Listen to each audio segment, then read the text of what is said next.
Hey everyone, I'm back, and today I've got our questions pulled up for our monthly Q&A session. I got some good ones, and shockingly enough, one of them was not how do I throw harder, which is typically, literally the first question I get every time I post a question box, and I get it like 10 times. But there was one question that I'm going to start with that I got twice, and I think I just really want to address it. Both of them essentially said, how fast should you be pitching by 12U, or what's the average speed of a 12-year-old?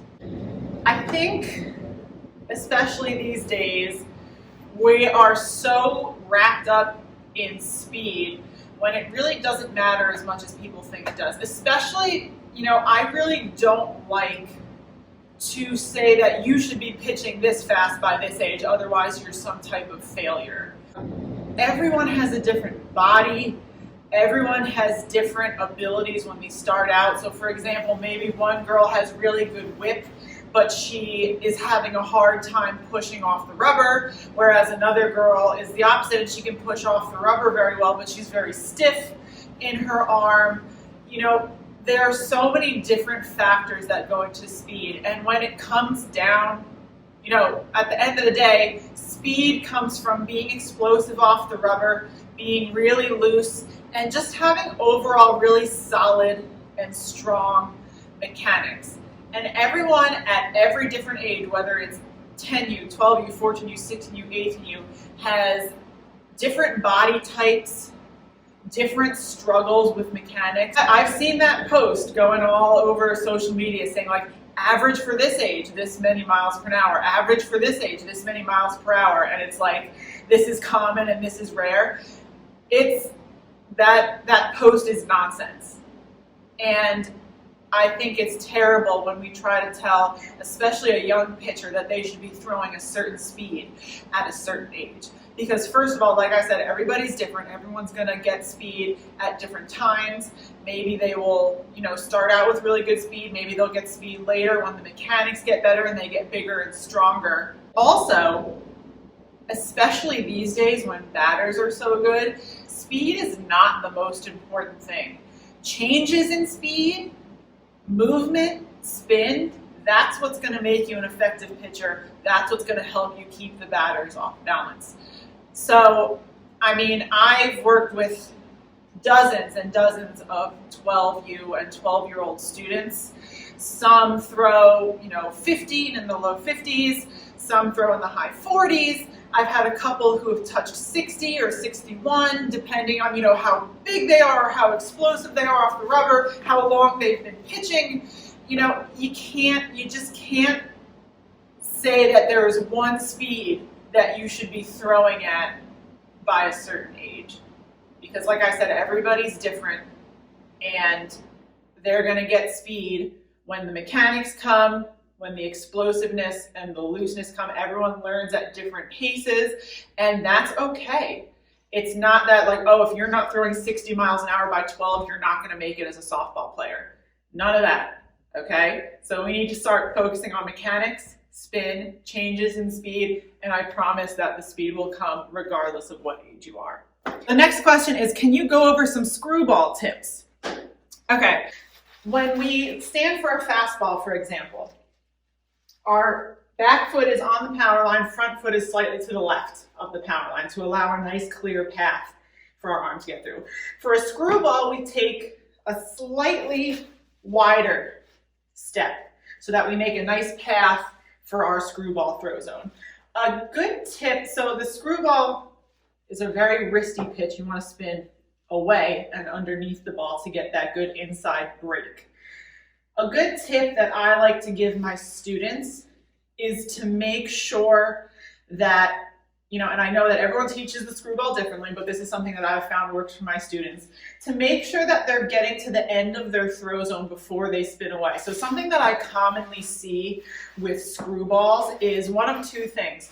One, girls will either come away too early and the pitch will just be way inside, like not even hittable, just way too far inside. Or Girls will rely on hip and shoulder rotation to try and get that pitch to move inside, but again, that can cause the pitch to either go way inside or if your arm is faster, way outside as well. So what I like to tell my girls to focus on for the screwball is really making sure they're getting to the end of the throw zone first, so we get that ball traveling straight first before it spins out instead of just spinning out too soon. So getting to the end of the throw zone and then spinning away. So we get kind of that. And now here's the grip that I teach my girls to use with their screwball. It's the same as a rise and a curve, the way we teach it. So you take the two fingers next to the pinky and put it on these two skinniest seams. And then we focus on underneath the ball and away. And this really goes for a lot of the movement pitches, just really making sure you're getting to the end of the throw zone, followed by really quick wrist and finger movement. Because remember, spin pitches are all about loose and quick wrist and fingers. That's what's going to get you that true bite on the ball. And the pitch is going to move in the direction that you spin it. So for a screwball, we want to spin away. So getting to the end of the throw zone, spinning away once we're out at the end. Not too early and not relying on hip and shoulder rotation to get that pitch to move, because like I said, then it's just going to be too far inside. The next question is drills to help pitchers who are collapsing on the backside. That is a really, really common problem. So what that means is if you come off the rubber and you're landing very bent on the back leg with some unevenness in the shoulders, with the back shoulder dipping back too much. Remember that when we land in Power K, we want to be tall and vertically stacked. So shoulders level, shoulders on top of hips, hips on top of knees, knees on top of ankles. When we land here, we're not vertically stacked anymore. And the issue is that it creates a throw zone that's pointing too high. So you can get a lot of high pitches, but then also it puts too much weight on the back foot, which makes it very difficult to get your drive through. I recently made a post called staying back versus leaning back. So collapsing on the backside would be considered leaning back when we really just want to stay back. So my best recommendation for drills to help prevent this would really be any drill where you freeze in the reach part of the pitch, or even better, freezing in Power K. So for example, our classic reach, track, fire, drive drill, where you go reach, track, and you freeze in Power K.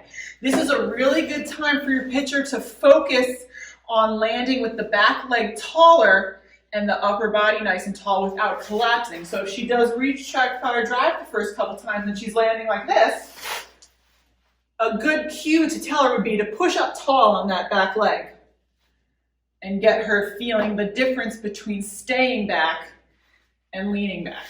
So again, reach, track, tall and stacked, fire, drive. A more advanced version that could help would be our out, back, freeze, deliver drill, where we go out, back, push off and freeze in Power K. Again, focusing on staying back, not leaning back, fire. When you have a really advanced pitcher that needs to work on this, I've even done things like walkthroughs and the bucket drill with a freeze in Power K. So I'll just show you what walkthroughs with a freeze in Power K would look like. So you'd stand behind the rubber and you do a regular aggressive walkthrough. 1, 2, 3. But when you push off, instead of just going right into the delivery, you're freezing in Power K. So again, it allows your pitcher to focus on staying back, not leaning back. A drill where we freeze in the reach would be my new reach and freeze drill. So you would go through your pitching motion, push out, and freeze in the reach part of the pitch. Focus on staying tall and staying back, but not collapsing back. So really any drill where your pitcher can do a repetitive motion where she's freezing in Power K, so she can really focus on that good body position and keeping the back leg pretty tall, would be great for working on pitchers who like to collapse the backside. What are some drills to transition over to forearm fire? Okay, so I'm actually working on a post on this, but I guess I can give you guys a little sneak preview. So forearm fire, or internal rotation as it's kind of more commonly called, involves elbow snap followed by wrist snap and extension out to the target. A really good drill that we like to do, I'll share a couple of them. The very first one that we like to do, just to get the girls feeling that whip down here, is when we actually have them take the ball, and instead of releasing it straight out, we actually have them throw it right into the ground. So it looks like this. So they're focusing on that elbow extension and that loose wrist snap, and they're throwing it right into the ground. You can do several reps of that, followed by extension out to the catcher. So you would throw one into the ground, and then you would use that same motion and deliver straight out to the catcher. Again, I'm gonna make a kind of more detailed post on that in the future, so be on the lookout for it. And then our other best drills to focus on really starting the initial transition to forearm fire, I think would be our 3-swing forearm fire drill and our isolated wrist snap forearm fire drill. So the 3-swing forearm fire drill has us set up to the power line. Again, back toe touching the power line, front foot slightly to the left, palm up, elbow down on the power line. And what we're gonna do from here is focus on leading from the elbow, followed by a nice relaxed wrist flop over out to our glove hand, which is helping us keep our body in the correct position. So, and we're gonna do that 3 times with a delivery on the third one. So it's gonna look like this. 1, 2, 3. I missed. So what your pitcher should focus on is, again, keeping the palm up, leading from the elbow. And the reason we put the glove hand here is because it shows new pitchers where the end of the throw zone is. Here. So especially if you have a pitcher who's coming to you from doing hello elbow, or a pitcher who likes to stop her hand and pull it back, make sure she starts with her glove out so she sees where the end of the throw zone is. So I'm going to go grab the ball real quick. And I'm going to show you what it looks like once more. So palm up, elbow down, glove hand out. 1, 2, 3.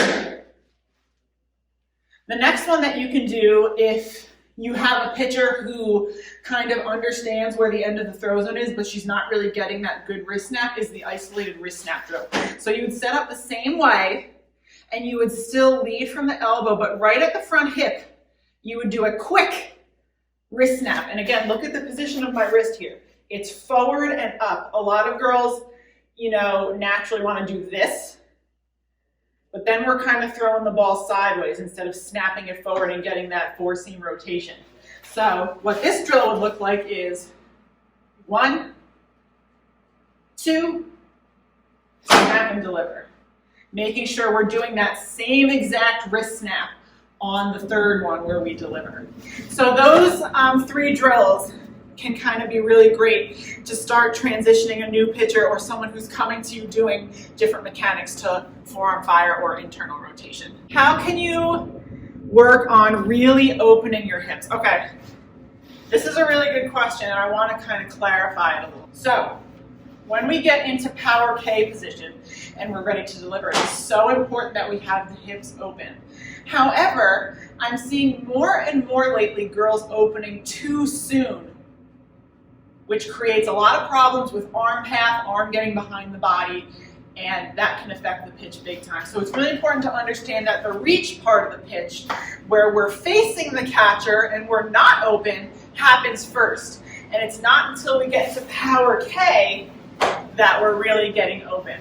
But again, I think my favorite drill for getting all the way open would be my reach and freeze drill, because then it kind of works on both things, making sure you're staying square to the catcher for the load and the reach, and then really getting tracked. So what that would look like, I'm going to show you from the front first, so you can see, and then I'll show you from the side. So you're going to stand on the rubber as if you were going to pitch, and you're going to go through a full, aggressive push off the rubber and load, and you're going to freeze in the reach part of the pitch. And you're going to make sure your shoulders and hips are facing forward, glove hand and throwing hand are going right to the target, and we're nice and tall. Once we've made sure that, I'm going to say track Then you're going to do the front side of the arm circle and make sure we're getting all the way open in power K. So now my hips and shoulders are facing the power line. They're not facing the catcher anymore. Then you're going to say fire, and you're going to deliver that ball without the hips and shoulders closing. Because as soon as you rotate those hips and shoulders close, the arm gets blocked. We have to slow down the arm, and we're going to see inside-outside pitches. So I'll show you what it looks like from the side. So we're going to reach and freeze. We're going to go through our load, push off, freeze, track, all the way open, and fire, and drive through. I think that would be my favorite drill for getting all the way open. But again, being able to push explosively off the rubber and stay square and then get tracked quickly has a lot to do with core and hip strength. So make sure you're strength and conditioning and getting strong in those pitching muscles. Should pitchers change the way they pitch with the new rule? Should they? I'm still of the belief that pitchers should do what they're most comfortable with. I'm kind of coming around to the start back rule because I do think it allows especially like taller pitchers with bigger feet to get a little bit of a better load. But I have come across some pitchers who are just like, I'm just not comfortable with that. I'm going to do the original way and keep both my feet on the rubber. And that's fine too. What I do think, so let me just go over the rule really quick. So there's two different rules. There's a step back and a start back rule. USSSA, USA softball, and high school softball allow you to physically start with your stride foot somewhere and then step back as you're pitching. PGF and college only allow you to start back. So wherever you put your stride foot down, that's where it has to start. You can't then pick it up and physically step back. You can start with it off the rubber, but once it's down, you can't move it again until you actually go into the pitch. In my opinion, PGF and college ball are kind of like the ultimate goal of pitchers, and they don't allow the step back rule. So I think it's kind of silly that if you're playing in high school or USSSA, but you have goals of eventually doing PGF or college, to do the step back rule, because you're going to be teaching yourself to do your load one way, and then you're just going to have to change it again in the future. So if you're going to pick one and you do have goals of eventually playing PGF or college, I would say just stick with the start back rule, not the step back, so you don't have to change your mechanics twice. Should they do it? Again, it's all about what the pitcher is most comfortable with. If you're most comfortable with both your feet on the rubber, just do that. If you feel like you can get a really good load and just have both your feet on the rubber, then pitch that way. If you feel like you get a better, more explosive load starting back, then do it that way. And I mean, if you really want to do the step back rule, you can, but again, if your ultimate goal is to play PGF or college, you're going to have to change it in the future. So I do recommend, if you're going to do one of the new rules, just do the start back rule. So one more question. I sometimes don't rotate enough when the wind-up starts, therefore I have to compensate. I'm not entirely sure what you mean by that question. I'm guessing what you're saying is that you're not opening during your pre-motion. You don't really want to open anyway. So I'm sorry, I'm going to kind of answer this in the way like what I think you're asking, but please feel free to DM me or message me and kind of clarify. So it sounds like what you're asking is that you feel like you don't open up enough when you're doing your pre-motion, but I want to assure you that you're not supposed to do that. When we do our load and our pre-motion, we should be square to the catcher so we can get a good reach and a good full front side of the arm circle so that our arm is on the correct spot at the back side of the arm circle so we can deliver when we're going through. So if you're feeling like you need to open up during your pre-motion, you shouldn't do that. So again, I'm really not sure if that's specifically what you're asking, but please feel free to message me and we'll talk about it further. Okay, so that's all of the questions I got. I hope I answered them well for you guys. But I look forward to doing this again with you guys next month, and I'll talk to you soon.